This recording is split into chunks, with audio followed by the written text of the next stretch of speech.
A Choca é um projeto bem mais amplo do que uma galeria. A galeria é uma das partes talvez mais visíveis da Choca Cultural, mas a Choca Cultural é um projeto que envolve educação, envolve programa de arte pública, envolve uma série de outras coisas que não estão tão aparentes na galeria.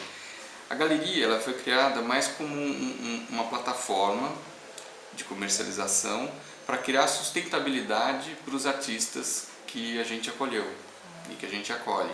Se tem um artista que quer ficar marginalizado, que quer ficar no underground, que não quer ter seu trabalho comercializado, esse artista tem todo o direito de fazer isso. A gente não. A gente quer ser a ponte, a gente quer o quê? Quer pegar os artistas que querem de alguma maneira se expressar e a gente quer ajudar eles a fazerem isso. Tem gente que consegue fazer trabalho para ser colecionado, tem gente que só consegue fazer trabalho público, e a nossa intenção no longo prazo é conseguir o quê? Conseguir fazer essa ponte, trazer mais recursos vindos de outros lugares, não só necessariamente do colecionador, mas vindo do governo, vindo de patrocinadores, vindo do crowdfunding, enfim, vindo de várias fontes possíveis para criar condições para que os artistas consigam fazer seus projetos. Então, quanto mais público é o projeto de um artista, mais ele precisa de financiamento. Isso a gente aprendeu com o passar do tempo, né? E se o cara é só um pintor e faz ótimas pinturas de tela em casa, no seu ateliê, é bem possível que ele consiga uma galeria para comercializar essas telas e ele consiga viver desse trabalho. Mas se o cara faz um trabalho público, na rua, normalmente ele precisa, às vezes, normalmente ele precisa de mais dinheiro porque as produções são maiores, e normalmente esse trabalho que ele está fazendo é efêmero e normalmente é grande e normalmente é feito para o grande público. Quer dizer, o impacto cultural, social que esse trabalho público pode ter é muito grande e a gente precisa de alguma maneira ajudar ele a financiar isso, ele poder fazer isso e poder sobreviver desse trabalho dele, se ele for bom. Então eu acho que a nossa ideia sempre foi criar essas pontes de diálogo com o quê? Com onde está o dinheiro, onde está o artista, onde está o público.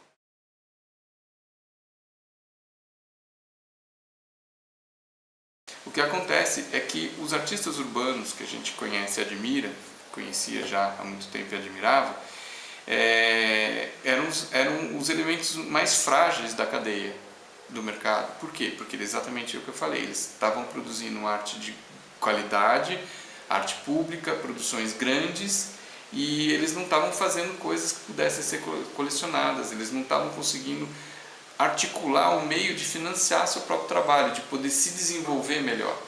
Então a gente começou a trabalhar com alguns que toparam, que se interessaram, e era um ambiente muito fértil de grandes talentos. Então, num primeiro momento, a Choque ficou cheia de artistas que fazem trabalhos urbanos. A gente tem um país em que a arte ela é pouco entendida como um valor de todos. A arte ainda é tida como uma coisa para poucos, uma coisa para ricos, uma coisa para entendidos, e não é. A gente tem um problema sério, porque a gente tem que fazer essa compreensão da arte, esse paradigma se quebrar, e a gente tem que voltar a pensar na arte como uma coisa para todos. A arte é a melhor maneira da gente dialogar, da gente criar espaços de diálogo entre setores diferentes da sociedade, entre classes sociais diferentes, entre... Falar para ser sincero, eu penso muito mais como integrar o mercado de arte à arte pública, como trazer dinheiro para a arte pública. Eu estou muito mais interessado em arte pública do que no mercado de arte.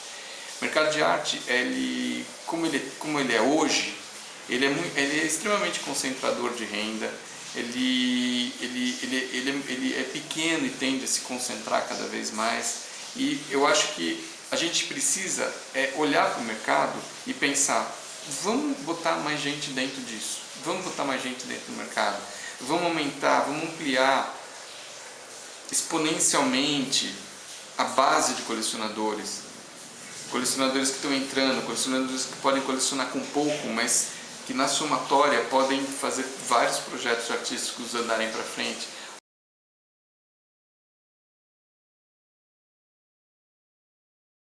Mas o museu, a galeria, o espaço expositivo, ele pode ter outras formas, ele não precisa ser só daquele jeito, só formal, só... Ele pode ter milhões de outras formas, essa é a ideia. A gente apresentou uma das possíveis formas, fez sucesso, deu certo, as pessoas vêm, mas existem muitas outras formas. E hoje eu acho que, inclusive, que é parte da pergunta como você vê hoje, eu acho que hoje o cubo branco já deixou de ser também uma opção única.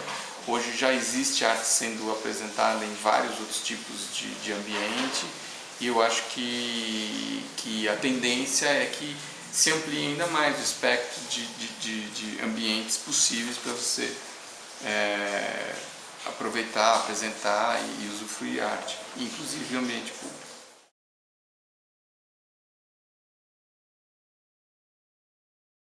O artista urbano ele já é mais reconhecido aqui no Brasil, sim. Nem tudo que acontece na rua é bom mesmo e precisa ser reconhecido como arte, existem vários níveis ali, mas hoje existe muito interesse mesmo de curadores, de críticos, de todo mundo da sociedade. Já não é mais uma coisa de estrangeiro, não. Eu acho que tem muita gente aqui que está se interessando pelo assunto. E hoje existe muito mais espaço também para você ver certos trabalhos de certos artistas que andaram despontando no meio urbano e que podem ser vistos com um pouco mais de cuidados. Em museus, a gente foi, sei lá, já tive grandes exposições em Porto Alegre, que eu fui, em Minas Gerais, no Rio de Janeiro, no Espírito Santo, no Nordeste, né, em Fortaleza, em Recife. Olha, muitos lugares que eu tenho visitado têm tido regularmente boas exposições de artistas que fazem trabalhos urbanos, e existe já também uma boa intenção de governos de municípios de fazer bons murais, fazer algumas obras urbanas. Eu acho que de certa forma a tendência é positiva para o trabalho do artista urbano aqui no Brasil. Muita coisa precisa melhorar, mas cá entre nós, a gente precisa melhorar muito no Brasil, muitas coisas, né?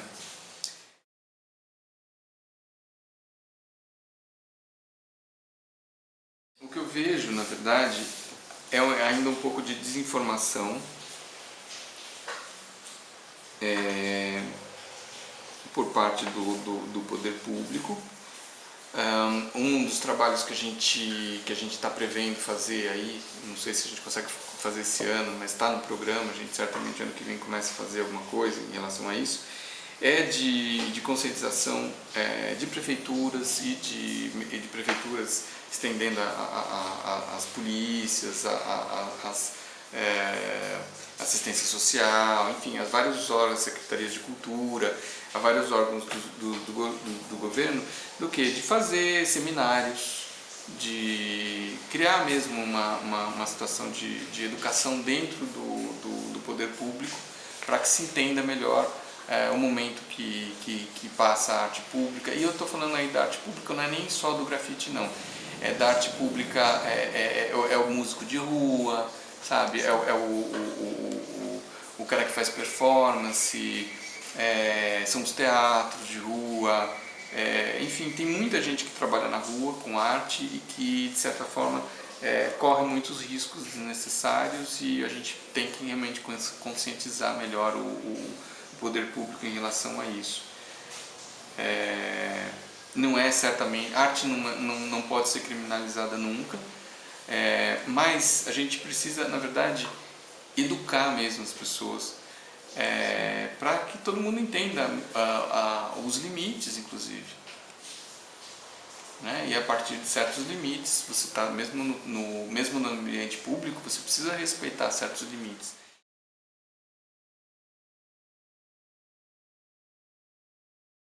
O espaço público é um espaço importante para o artista se expressar, e não só para o artista não, para todo mundo. Quer dizer, aquela brincadeira de que todo mundo tem um pouco de artista, né? Tem um pouco de médico, um pouco de louco. Todo mundo tem um pouco de artista. A arte não é a prerrogativa do artista. Agora, tem gente que vive disso, vive só da arte. E quem vive só da arte precisa ganhar para viver. Agora, ganhar para viver de arte sempre foi uma complicação.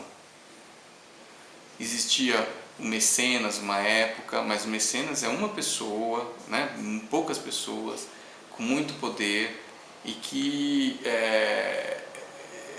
de certa forma, acaba afunilando muito a escolha dos artistas que seriam agraciados com esses recursos, e muitos artistas ficariam de fora. Depois, com o aparecimento do mercado, a ideia de mecenas se expandiu para a ideia de colecionador, né? Quer dizer, o colecionador ampliou-se um pouco a base de pessoas que investiam em arte, o colecionador acabou sendo... E hoje eu acho que a gente está numa fase que a gente precisa uma ampliação maior ainda dessa base. Para o quê? Para criar um nascedouro de artistas mais farto do que a gente tem hoje. Hoje a gente cria, os nossos nascedouros de artistas são pequenos, porque são poucas pessoas que estão realmente investindo nisso.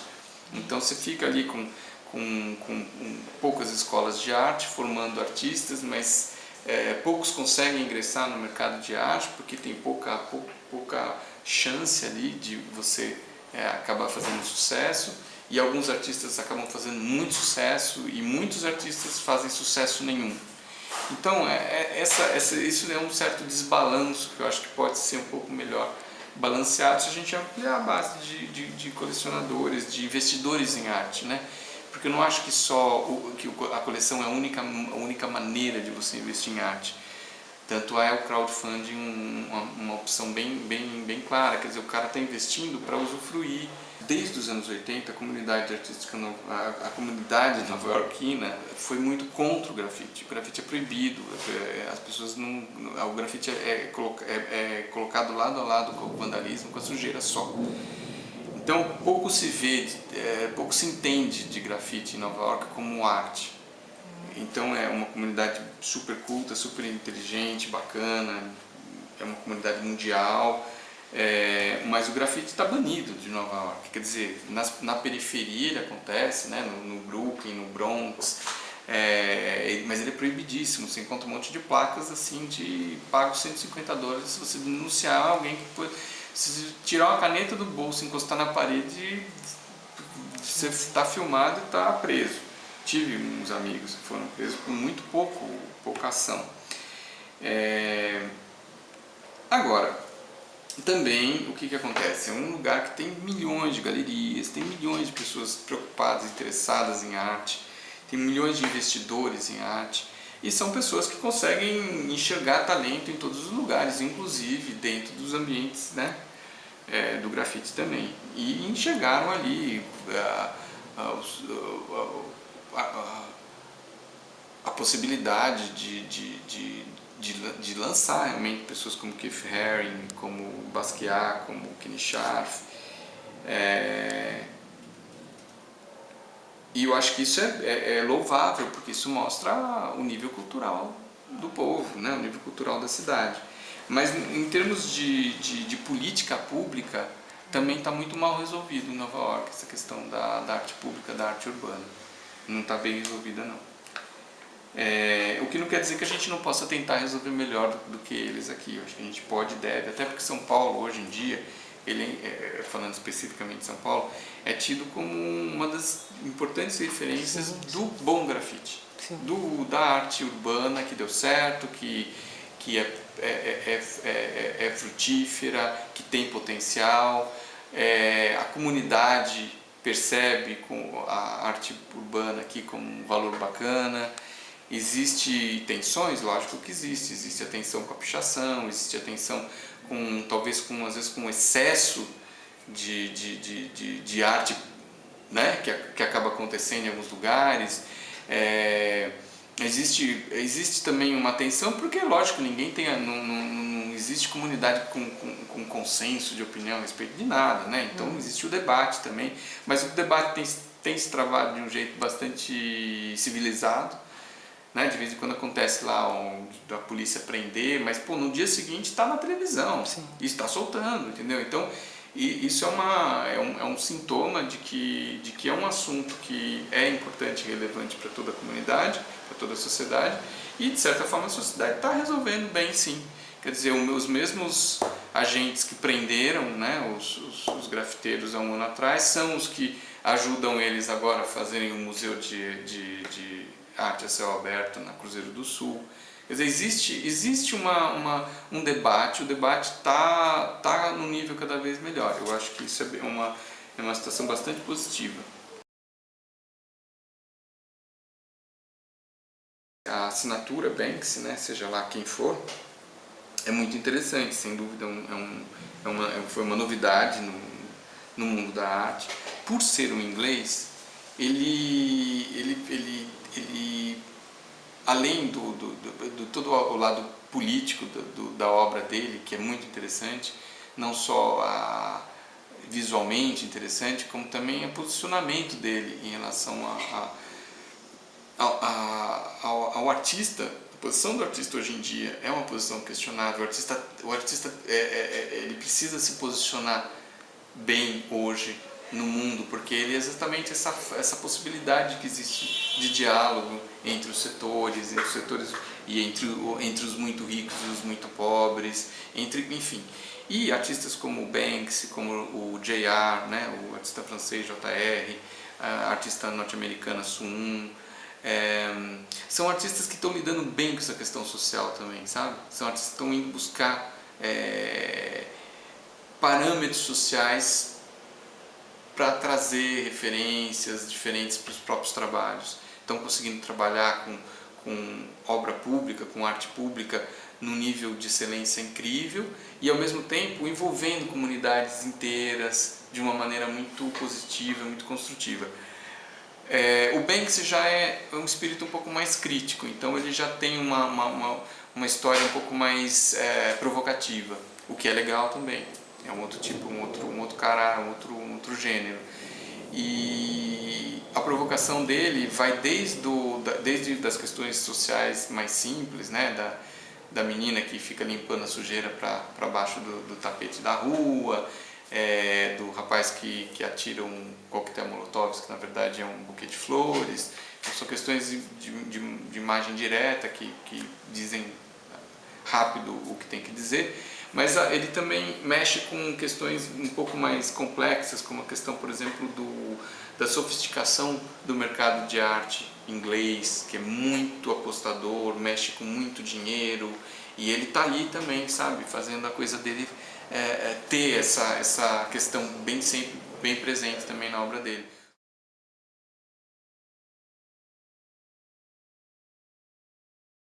Quando eu fui para Buenos Aires, a primeira vez, eu achei a cena de stencil lá muito legal, assim, um pouco antiga também, muito política, sabe? Uma coisa de grafite universitário, de questões universitárias, o jeito universitário de conversar com o público, e o stencil foi muito usado dentro desse sentido.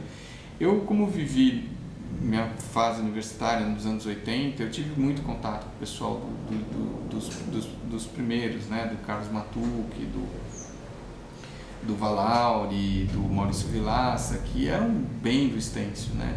Então, eu diria que nessa época o stencil tinha uma importância diferente como linguagem. Hoje eu acho que o stencil está distribuído entre muitas outras linguagens, como mais uma das linguagens a ser usada pelo artista e tudo mais.